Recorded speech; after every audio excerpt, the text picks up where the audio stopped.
Hello children, through this video I will explain you the poem of a little girl by name Amanda. This poem Amanda is composed by Klein. Before starting with the poem, let us have an introduction of its poetess. Klein is an Australian author of books for children. She writes children's and young adult fiction. Some of her famous books are Hating Alison Ashley, People Might Hear You, etc. This poem describes a girl named Amanda and her mother who is nagging her for her mistakes. She is first pointed out most probably by her mother for biting her nails and for not sitting in the right posture. The mother also feels that Amanda sits in a very lazy manner. To this, Amanda imagines herself as a mermaid who lives a calm and relaxing life in the beautiful green sea. Further, she is nagged for not cleaning her room and shoes and also for not doing her homework. She then imagines herself to be an orphan because she is now fed up of being watched by her parents continuously. She says that she would have enjoyed her freedom then by making the patterns of her bare feet on the sand and would live a peaceful life. Next, Amanda is scolded for eating too many chocolates as this causes pimples. She is also scolded for not listening to her mother. So, now Amanda thinks of being Rapunzel, a character from a fairy tale, and wants to live in a huge tower like her. In the tower, she will be alone and will live a peaceful life and will never allow anyone to come in.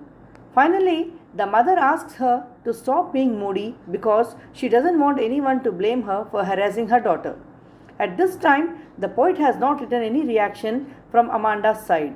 This constant nagging has made her so sad that she has even stopped to imagine herself as someone else.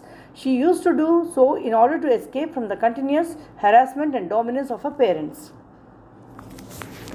Now let us read the lines of the poem and understand more clearly. Don't bite your nails, Amanda. Don't hunch your shoulders, Amanda. Stop that slouching and sit up straight, Amanda. The poet is describing Amanda, a little girl who is always pointed out by her mother for her mistakes and how she imagines her life to be. The poet says that the mother is pointing out Amanda for biting nails, which is a bad habit. Next, she asks her to sit straight without bending her shoulders. Amanda, who has habit of bending her shoulders and sitting lazily, is being pointed out because her mother wants her to sit in the right posture.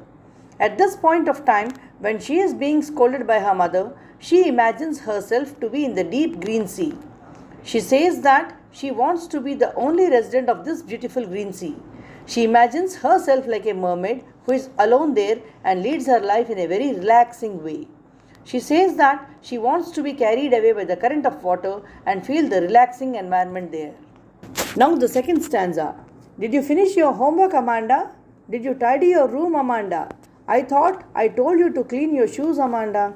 Here, the poet says that Amanda's mother is inquiring her about whether she has done her homework or not.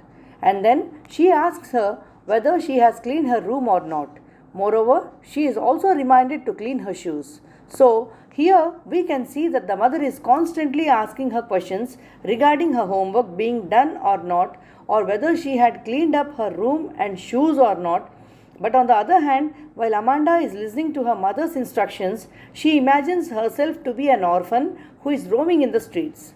This means that she imagines if she would have been without parents, she would have walked freely in the streets. She would have drawn designs on the soft dust with her uncovered feet very quietly. So, we can see that she thinks opposite to her mother. Her mother wants her to keep everything neat and clean. But Amanda wants to play in dust with her bare feet. Moreover, she is so fed up of these constant instructions from her mother that she says silence is golden, which means that silence is very crucial and precious. She further says that freedom is sweet. This means she never feels free when she is with her mother. Now the third stanza. Don't eat that chocolate, Amanda. Remember your acne, Amanda. Will you please look at me when I am speaking to you, Amanda? Next, Amanda's mother is disallowing her to eat chocolates. She reminds her of her pimples that Amanda faces due to eating chocolates. At last, she scolds her for not paying attention to what her mother says. At this moment, Amanda imagines herself to be a Rapunzel. Rapunzel was a character from a fairy tale that was captured in the tower by a witch. The witch used to climb the tower with the help of long hair of Rapunzel that were let down by her through the window.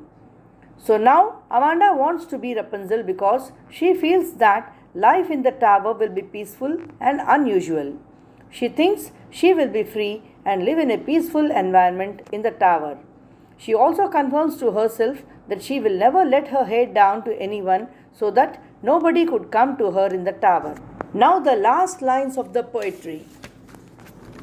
Stop that sulking at once, Amanda. You are always so moody, Amanda. Anyone would think I nagged at you, Amanda. Amanda's mother now warns her for behaving in a very odd manner. She asks her to stop being in a bad mood. Moreover, she blames her of having such an unstable mood.